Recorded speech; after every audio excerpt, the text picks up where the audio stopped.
What's up guys, I'm Brian with Knox Company and I'm going to show you how to drill through your quartz countertops or any type of stone countertops that you might have. We are going to be installing a reverse osmosis system. So in this case, I'm going to have to be drilling through some quartz. So one of the first things that I have to do to be able to install the osmosis system is get a new faucet into the sink countertop. And to do that, I have to drill a hole in the countertop. These are quartz countertops, but the technique is the same for pretty much any stone surface. So I'll walk you guys through the process and show you just how easy it is. It's definitely something that you can do and it doesn't require too many special tools. So let's jump to it. So the faucet right here that we're going to be installing, it's the same model. And I want to make sure that I have the appropriate back spacing. And so this one that I did before, it looks like it's about a 2-inch back spacing off of the lip of the countertop. And that gives us enough room to be able to fill our water drinks or cups or whatever that is. Because of the way that this is bent, it has a nice reach out. So I'm going to make sure that I put my hole 2 inches on center off of the lip of the new sink.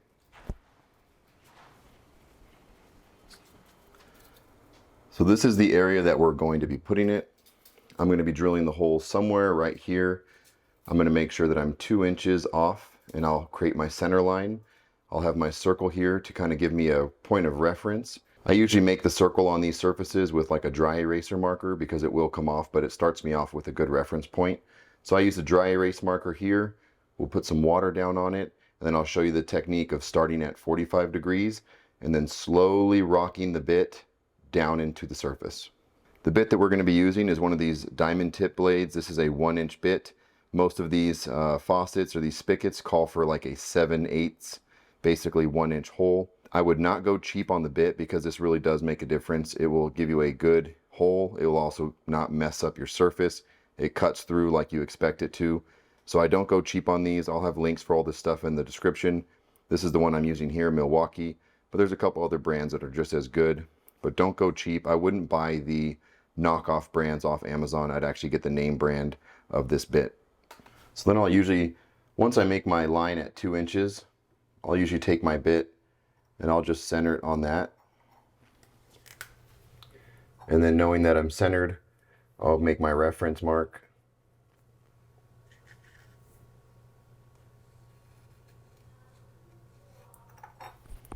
This is mainly so that I know that when I come in with my bit, I know where to tip it, where to start my edge, and how to work my way in. So I'm going to start with just the edge, and it's just so that we have a little bit of contact. If you were to go straight at this, it would grab and it would walk around, and it would actually start to scrape all the top of the surface.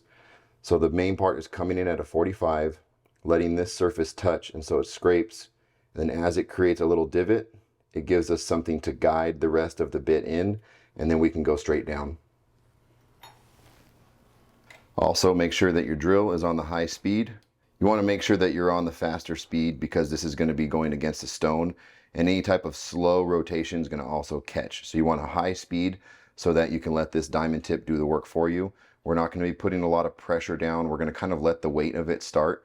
Then we can kind of ease into it once we get that full circle and we know that we're going straight down. Another thing I'll do sometimes is I'll put a little bit of water here. This just helps with the blade being able to help reduce the friction, and it also keeps down a little bit of the dust. So here we go.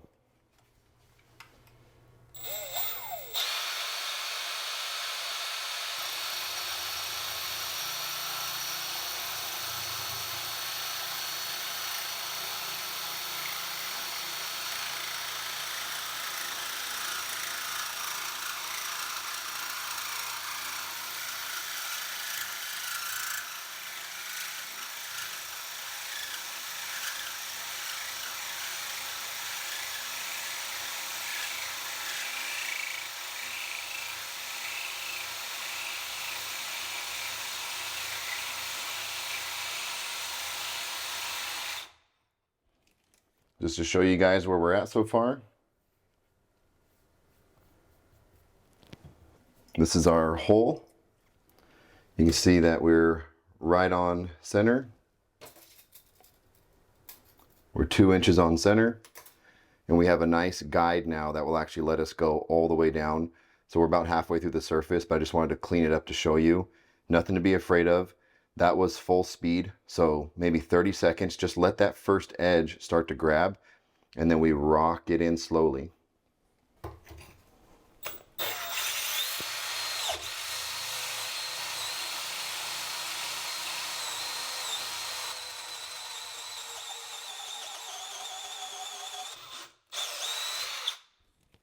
This is just some of the stuff kind of gumming it up.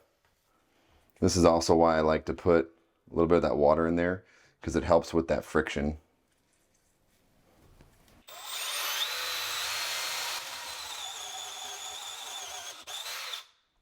Part of the reason it's doing that is because once the bit gets all the way down, there's nowhere for that dust to go, so it starts to gum up. So you might want to pull it out and let it release once in a while.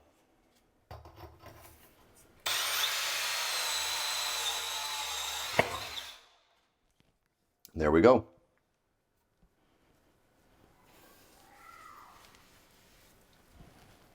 So now we got everything cleaned up. See, we got our hole ready for our new spigot for our reverse osmosis. Took all of but maybe a minute, minute and a half to actually get this done, clean everything up. Now we can go down here.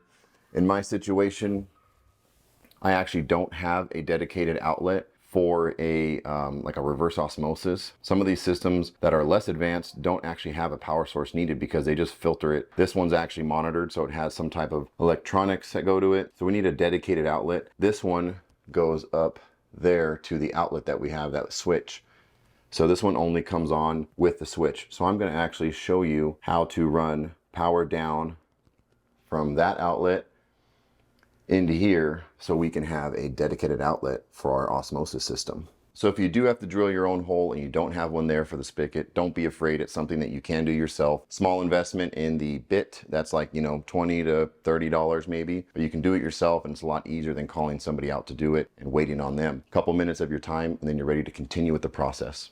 But once again, thank you all for watching. I hope you enjoyed the video. Leave any questions you have for me in the comments below, and I'll see you guys on the next build.